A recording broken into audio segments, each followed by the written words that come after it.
ఇక్కడ మీరు చెప్పలేదు పీజీకి ఎందుకు? పీజీకి ఇక పోలేకపోయినాం ఎందుకంటే సీట్ వచ్చిందా? సీట్ వచ్చింది. ఏ విభాగం రాశారు? Seat political science. పొలిటికల్ సైన్స్లో వచ్చింది. ఇంట్రెస్ట్ మీకు? లా వచ్చింది. ఈ ఇంట్రెస్ట్ అంటే సారు బాగా కోఆపరేట్ చేసిండ్రు. బుచ్చయ్య గారని డిగ్రీలో ఉన్నప్పుడు మా పొలిటికల్ సైన్స్ లెక్చరర్. తను అది అంటే నీకు ఇప్పుడు ఇదే సూటబుల్, నీకు ఇది నువ్వు నీ ఆలోచన విధానానికి ఇదైతే కరెక్టు అనే పద్ధతుల్లో ఆయన ఏదో ఒకటి చదువు కోసం కాదు కదా, ఆర్గనైజేషన్ కోసమే. మేము కాంబినేషన్ ఏం madam? Economics, political science, public administration, ఆ మూడు. మేము ఏది చదివినా మేము చిన్నప్పటి నుంచి కూడా అంటే చిన్నప్పటి నుంచి అంటే 10th దాకా పెద్దగా ఇంత సీరియస్గా ఆలోచించే శక్తి రాకపోయినా ఇంటర్మీడియట్ నుంచి అయితే కొంత అవగాహన ఉన్నటువంటి వాళ్ళమే కనుక ఆర్గనైజేషన్ కోసమే ఈ చదువు, కానీ చదువు కోసం కాదు అనేటువంటిది.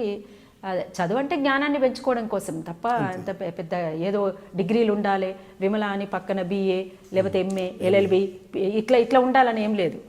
కాబట్టి మనం ఏదున్నా సమాజాన్ని చదవాలనే ఆశయం తప్ప, సమాజం కోసం పనిచేయాలనేటువంటి ఆశయం తప్ప మరొకటి లేదు. కాబట్టి దానికోసం ఇంత ఆరాటం ఉండాల్సినటువంటి అవసరం లేదనేటువంటిది. ఒక మహిళగా ఉన్న మీకు అంటే ఈ స్ఫూర్తి అంటే మీ నాన్నగారి నుంచి వచ్చిందంటారా, స్వతహాగా మీకే ఆ స్వభావం ఉండేదంటారా?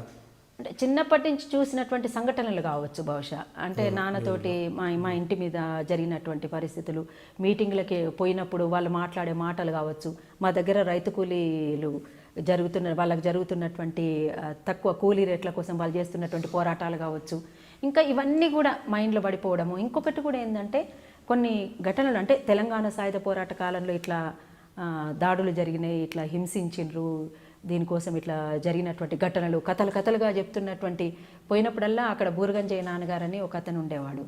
ఈదులూరు, నల్గొండ జిల్లా నార్కట్పల్లి దగ్గర, కట్టంగూరు దగ్గర ఈదులూరు. ఆయన మేము క్యాంపెయిన్ పోతే ఈ ఊరి నుంచి ఆ ఊరికి పోయే లోపల మాకు అలసట ఉండకూడదు అని చెప్పేసి స్టోరీస్ చెప్పుకుంటూ తీసుకుపోయేవాడు అనమాట.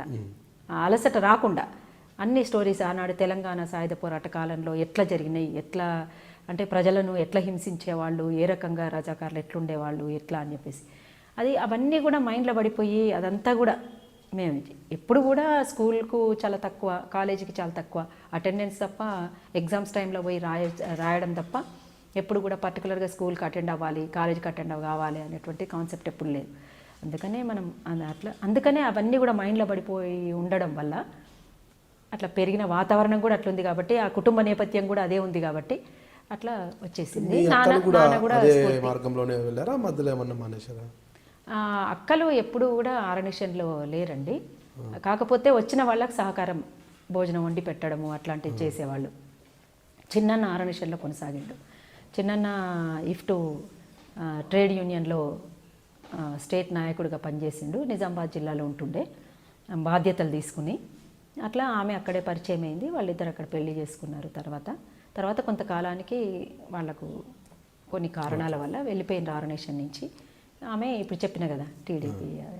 మీరైతే నాన్నగారి స్ఫూర్తితో అలాగే ఉద్యమాలు, నాన్నగారి ఆశయం. నేను మీ విమలక్కను, అరుణోదయ సాంస్కృతిక సమాఖ్య. మీరు చూస్తున్నారు ఐ డ్రీమ్ న్యూస్.